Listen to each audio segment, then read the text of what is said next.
Greetings. This is Paul the Poke from paulthepoke.com, and welcome to This Week in Prophecy. We've got topics including Bibi, that'd be Benjamin Netanyahu, and Turkey's President Recep Erdogan, their bromance. Turkey's Oktar to jail. We're going to go back in time and visit this character. Iran's in the news. Got some problems with, quote, dissidents as the government sees it. We're going to spend quite a bit of time on the Federal Reserve and the digital dollar program. So we're going to jump right into it. We're going to start off with Turkey's President Recep Erdogan. He's reached out to incoming Israeli Prime Minister Benjamin Netanyahu. And this is from, we're going to take a look at both sides of this. From the Israeli side, a Netanyahu spokesman, President Erdogan and the Prime Minister-designate discussed ways to significantly strengthen economic and diplomatic ties between the countries. I think the key here is emphasis on economics. Erdogan sees a way to make a buck. We're going to get into that in just a second. And this is a quote from Erdogan, President Erdogan. I congratulate you on your victory in the election and believe that the new government will continue the cooperation between the countries in all areas in a way that will bring peace and stability to our region. Well, looky there, a little peacemaker. Comes with a price, of course. I think Erdogan is realizing and can see Israel is getting ready to export a bunch of natural gas and energy and oil. And Erdogan knows that Israel has a bunch of natural gas sitting off the coast in the Mediterranean Sea. I think Erdogan sees the possibility of the Abraham Accords and the countries involved with the Abraham Accords getting together with some energy alliances. And, loosely the plan is to ship oil and gas across actually it isn't ship, it would be pipe oil and gas across the Arabian Peninsula directly to Israel. And then you're going to need to distribute that product somehow, some way from Israel. And I think Erdogan sees this as a business opportunity more than anything else. Kind of be the middleman, if you will, to Europe. Take a cut of the money. Here's the article for those of you who want to take a deeper dive. Not a whole lot in the article, but it is published nonetheless from the Jerusalem Post. And it's pretty much the quotes we talked about. Had some other things in regards to the terrorist attack on Istanbul last Sunday. Fighting terrorism, of course. These two didn't get along too hot. I think it was 2010. Mending the Israel-Turkey rift. IDF commandos boarded a ship. Killed 9 armed activists from an organization affiliated with Erdogan. So that's been 12 years ago. But money solves a lot of problems. So anyway, if you guys want to take a look at that, feel free to click on the link from the post to see that. The focus of this is all about Ezekiel 38 this week. And it has been a lot in the news, and we've been talking a lot about it between myself and Checkmate on the Watchman. But it just keeps coming up. Specifically, we're looking, with the characters, Land of Magog, ancient Russia, Prince Chief of Meshech, Tubal, Gomer, Beth Dagarma, that's modern day Turkey, and arguably the land between the two seas and the Caucasus. Either way, you got Turkey, Russia, Armenia, Azerbaijan. All these folks are just that part of the world's on fire right now, and it just keeps showing up in the news. Now, we're going to go back about 6 years ago, and this is Adnan Oktar. He's an Islamic scholar. He's a peace activist, and he wanted to help facilitate the building of the third Jewish temple. He speaks out against anti-Semitism, calls for Abraham's children to come together. We got that. You're already seeing that happen. Now, 6 years ago, we didn't know that was going to happen, but we're seeing that happen now with the Abraham Accords. And now that Netanyahu's back as prime minister, I think we may see some more of that take place with the Saudis and Israel. But, not only did Oktar want to build a Jewish temple, he also wanted Solomon's palace rebuilt. And he's of the opinion the temple will be rebuilt when global peace and tranquility are at hand. So this guy was 6 years ago. I mean, he even went to the effort, invited a group of rabbis from Israel to Istanbul, Muslim, Jews, Christians. Of course, it's Satan's fault these people aren't getting along. Indicated people of reason, full of love, should come together and encourage peace and love. Of course, it was the media's fault that we're not doing these things. And called for leaders to be courageous. And, let's get together for the good of man. I mean, he had Yehuda Glick, who was in the Knesset at the time. All sorts of things.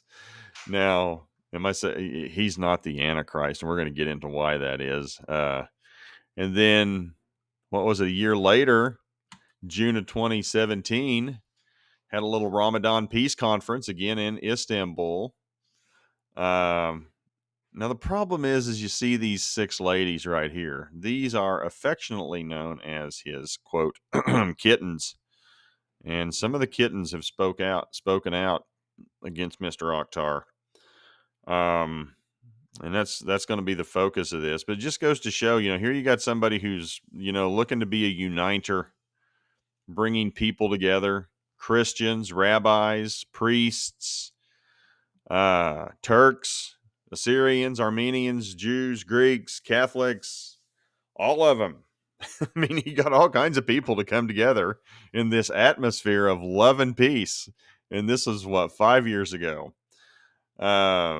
Says all the right things and, even uses the correct terms. I mean, this was crazy stuff he was saying, over the top.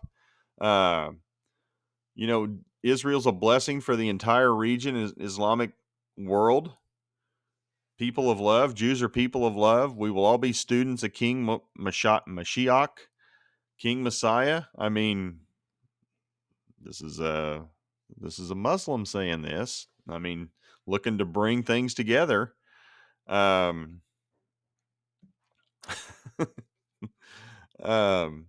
like a real uniter, but here we are 5 years later, and Adnan Oktar, he's now a, quote, Turkish cult leader, has been sentenced to 8,658 years in prison. He's the former televangelist and sex cult leader, has been thrown in jail. So I don't think he's the promised one. I mean, not that I believed he was in the first place, but he's had a fall from his spot, sexual assault charges and depriving someone of their liberty. The kittens, which I showed you some of the kittens, and apparently were subjected to sexual slavery. It's not funny, but this he's corrupt, and he's been accused of sexual assault, forced them to take contraceptive pills. He had over 69,000 pills in his house. So, I mean, he was clearly committed. Now, he says, though, these things were used to treat skin disorders and menstrual problems for the ladies. Okay. He's been in jail since 2018. But bottom line, he's not the Messiah. He's not bringing anyone together in peace. And he's a cult leader. And he's going to jail, it would appear, for a long time. He also got crossways with Erdogan, which probably didn't help his cause. But nonetheless, just a little follow-up from somebody. had caught my eye from about, 5-6 years ago, just because he wanted to build the third Jewish temple and had some other ideas. So, which takes us to Iran. And this happened, I guess this was about a week ago now. Iran parliament chants death to seditionists in protest punishment call. Now, they're wanting to bring the death penalty to, frankly, anybody who disagrees with the Iranian parliament. And that would mean they've arrested 15,000 people in connection with the recent protests and uprisings in Iran. And these things aren't backing down. This continues to gain steam. And I guess they had set fire to Ayatollah Khomeini's house within the week and continue to do things. Now, the other thing they're doing, young people are doing, they're seeking out these fundamental Shiite Muslims who have their turbans on, and they flip the turbans off their head, and everybody goes, and they take off running, and then some of these fundamental clerics go chasing them. Things are escalating, and it would appear there have been hundreds of people killed by the moral police, I guess is what you'd call them, parliamentary police, government officials in Iran, and the people are revolting. And it looks like the government's willing to escalate this, and they've said that anybody who's going to be arrested could potentially receive the death penalty. So clearly want to keep an eye on that situation. And a lot of bravery taking place, real bravery over there. And again, this boils down to women not wearing the hijab or the head covering. They're tired of it. They don't want to. They want their freedom. And so they're showing their displeasure with the government. People who genuinely yearn for freedom. So keep your eyes on that. And then in the meantime, Russia and Iran continue to strengthen economic and military ties throughout the region, welcoming Russia's desire to strengthen economic cooperation with the Islamic Republic of Iran. The president described the expansion of infrastructure links, including the strengthening and development of transportation lines in the Eurasian region, as boosting trade relations and economic cooperation in the region. And this was a phone call between Vladimir Putin and Ayatollah Dr. Raisi, welcomed Russia's desire to strengthen economic cooperation with the Islamic Republic of Iran and the expansion of infrastructure links, including the strengthening and development of transportation lines in the Eurasian region, boosting business relations and economic cooperations in the region. The president considered political and economic consultations important in improving the level of relations and strengthening the cooperation between the two countries. Putin emphasized the special geographic position of Iran and considered the north-south corridor to be effective in reducing time and costs of transporting goods. This transit route will become an attractive route for the economy and trade in the world. Putin also referred to the visit of a 100-person Russian business delegation to Tehran as the third largest Russian economic delegation to Iran, and noted that Iran and Russia have many capacities and fields to expand interactions with each other. Now, some take that to believe Iranian missiles sales could take places. From Jason Brodsky, great follow on Twitter if you want to find out what's going on in these parts of the world. Iranian missiles. Iran continues to produce drones on a massive scale and sell them to the Russians. And they're finding these drones are better than sacrificing people. And they attach missiles and have things launched from the drones, or just ram the drone with an explosive into whatever they need to. So definitely will keep an eye on watching continued strengthening economic and military ties. And we're going to close with the Federal Reserve. And they initiated a 12-week pilot program for the digital dollar. And this happened about 5 days ago. Now, the following banks are involved: BNY Mellon, Citi, HSBC, Mastercard, PNC Bank, TD Bank, Truist, US Bank, and Wells Fargo. Now, this is not a conspiracy theory, and I know a lot of people who follow the blog know this is true. But there are a lot of people who think this is a right-wing conspiracy. It's not. It's real. So pick your cliche. The train's left the station. The genie's he's not going back in the bottle. And they're not going to come to the conclusion after 12 weeks that the digital dollar is not feasible. This is just getting started. And let's take a look at this. One, we're going to take a look at a couple of things, but the digital dollar program even has its own, I don't know, whatever you'd call it. They're on Twitter.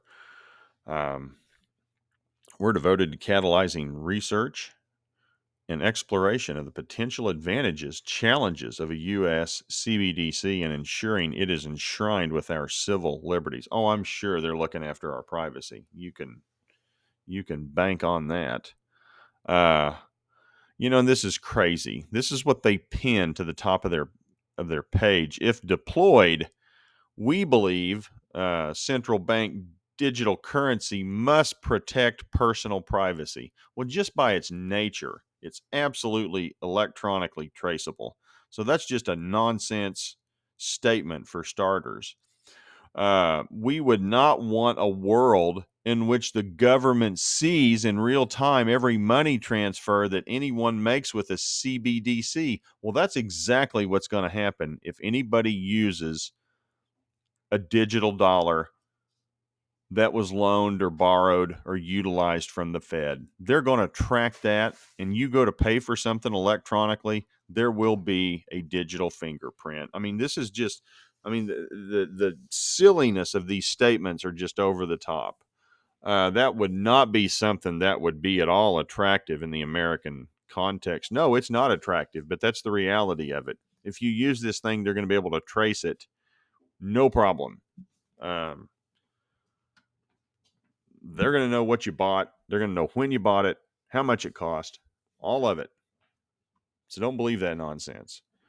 And this has been active today. Given the interest in increasing research on CBDCs, the Federal Reserve Board recently published a literature review on the macroeconomic implications of a CBDC. Okay. I'm sure it's good for us. It's going to help the economy. I have no doubt that that's the conclusion they come to. Significant prospects for decreased financial frictions, increased payment efficiency, increased financial inclusion. That's another thing they talk about, is helping out the, quote, underbanked. Now, the people who aren't going to banks don't seem like real candidates to me for the digital dollar. That's kind of another silly argument. But you can go to federalreserve.gov, read all this stuff. They've got papers on it. And you can just go to this site on Twitter. They're telling you what they're going to do. No hiding. I mean, all of this stuff is out in the open. There's no deception anymore. No deep-seated, twisted plot. It's right in your face. Here it comes. What are you going to do with it? And again, the New York Fed launches digital dollar pilot program with big banks. Again, 9 financial institutions. We read those off earlier. Key takeaways.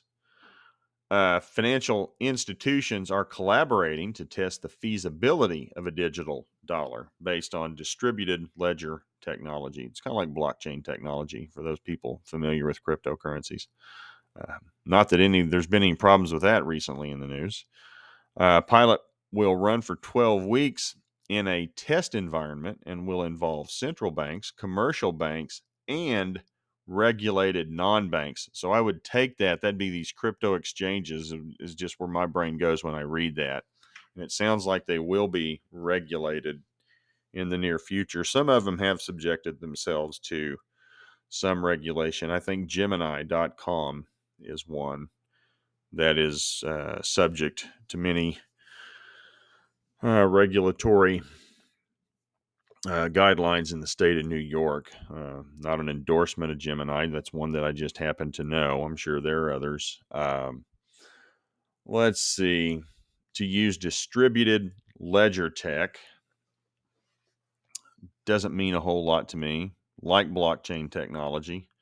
Goal is to improve financial settlements and will involve central banks. We've been over that. The US dollar will be represented as tokens and settled through simulated central bank reserves on a shared multi entity distributed ledger. Huh. Sounds like multiple people will be able to see what's going on at one time. China's doing it. We should do it. They've had some success. You see those little, if you guys look up anything in China, you got to have your cell phone. Make sure you have they'll check your QR code on your phone. Better come up green. If it's not green or if it's yellow or red, you have COVID, will arrest you on the spot, stick you in a little box, and test you until you're not. They're building those things by the tens of thousands over in China, all over the country. Nigeria is doing it. Nigeria has launched a digital currency, the Inera. Said it was responsible for more than $9 million worth of transactions in the past month. France, Switzerland, Singapore, they're conducting trials. I mean, everybody's doing it. We should do it too. I mean, come on. India, they're considering it. I mean, let's catch up with the time, people. Let's do it. And then you can also click on digital dollar. This is from Investopedia. Again, links will be provided for this. What will a U.S. central bank digital currency look like? Well, they lay out the nuts and bolts of it. U.S. CBDC will be the digital or electronic form of the dollar that acts as legal tender and is regulated by the government. I mean, we kind of have some of this to some degree with a credit card. We're paying for things online. I mean, that's the actual transfer, of a digital transaction, if you will. Now, I don't know about the mechanics of how all that goes down, and maybe there are some actual things that exchange and take place. But as I understand this would be like directly linked to the Federal Reserve, and they would have their finger in it. The Biden administration position gives insight into the policy and technical design implications of the launch. I'm sure Joe's got a good grip on that. Again, 11 countries have implemented a CBDC option among their payment services. Identity verification, intermediaries, and privacy protection are required parts of the launching. And that gets to be the concern right there, is when people start connecting the dots between economic participation and identity verification. I mean, that's the thing that's frustrating with cash. You can't really be traced with cash. I mean, I'm sure that now they got those little strips in there and they can make some determinations. But if you're living in a cash, if you function in cash or you function in a barter system, Big Brother can't track that. And this clearly bothers them. And they're wanting to, it's like I go into stores now. Well, we don't have enough coins. We'll buy coins from you. We don't have those. They're in short supply. Same thing's going to start happening now with dollars and bills. And we don't have enough of those. There's just not enough in circulation. Of course, this is going to save money to go to a digital currency. You can hear it all coming now. how it's going to be better for us. Save money printing, faster transactions, safe, of course, protect your privacy. It's good for us. Um, and don't think that that's not going on. Turkey, again, we come back to Turkey. It comes full circle. Started with Turkey, going to end with Turkey tonight. Turkey's planning to launch a central bank digital currency that will be integrated with the country's digital ID system and the Central Bank of the Republic of Turkey's fast instant payment services. Digital Turkish lira. And again, you have this blockchain central bank digital currency will be put into practice. They're going to do it starting in 2023, which is what, a little over a month away. And if you're using this, they know who you are, they know what you're buying, they know how much you spend. And that's the issue. Again, not a conspiracy. And this is where it's going. Is this the mark of the beast? No, it's not. That's not the point. But we are trending that way. And anybody who reads this, I think, can connect the dots and see how a digital currency, a central bank digital currency, and they're wanting to interconnect all these central banks are wanting to get together. And the issue is going to be, how do we determine and agree on what is a common value for these things? And they will know. They will absolutely know who's spending what and how much, when, where, etc. And some guy's going to come along at some point in the future. We're not there yet. We're not even in the tribulation. Just full disclosure. I think we're somewhere. We're waiting on Revelation 3 to close, waiting to get into the throne room of heaven, Revelation 4. So I don't think the 7-year tribulation has started. And if you disagree with me, that's fine. For those who aren't sure, do your own homework, dig into it, make sense of it, because this is where it's coming. This is where it's going. Revelation 13, verses 16 through 18, and this would be during the back half of the 7-year tribulation. So we're looking at least 3.5 years in, and he causes all, the small and the great, and the rich and the poor, and the free men and the slaves, to be given a mark on their right hand or on their forehead. And he provides that no one will be able to buy or to sell except the one who has the mark, either the name of the beast or the number of his name. Not going to get into that. But the point of it is one will not be able to participate economically to buy or sell unless you have the mark. And so many people wonder, what will the mark look like? Some people think it'll be a chip. Some people think it will actually be a physical mark, like a little tattoo. I don't know what it's going to be. But, you can see that already. Look, I mean, people go around carrying cell phone in their hand. And, I believe it's somewhere up there in one of the Scandinavian countries. They're putting chips in people's between their thumb and index finger. And you scan your hand. It allows you to pay for things. So some of that stuff, is already in practice, and it's spreading, and it's cool. Of course, it's fast, it's easy. It's cool. It's trendy. New technology. This is where it's going. Just pay attention. Anyway, I'll get off of that. But appreciate y'all taking the time this evening. Please feel free to share with others at paulthepoke.com. And got Thanksgiving coming up. Wishing everybody a great Thanksgiving. If you would like to follow the blog, type your name in here at the email address blank. Hit subscribe. You'll receive notification every time we put something out. These are some of the categories that we've been covering now for over 12 years. So if any of these are interesting to you, highlight it, click on it. We got stories going back. Mostly looking at how this stuff relates to end times prophecy. We got some Bible studies in there as well. Current events, Got some guest writers provide different things. We got some folks that focus on the gospel. Got some people who just write some good common sense application of Bible verses. We got people speaking out against sex trafficking, all kinds of different stuff, economics, geopolitics. Look at different facets of the end times. What will the world look like leading into the 7-year tribulation? I'm biased, but I think the evidence is overwhelming. Challenge everybody to come to that conclusion, or whatever conclusion, on your own accord. Do your own homework.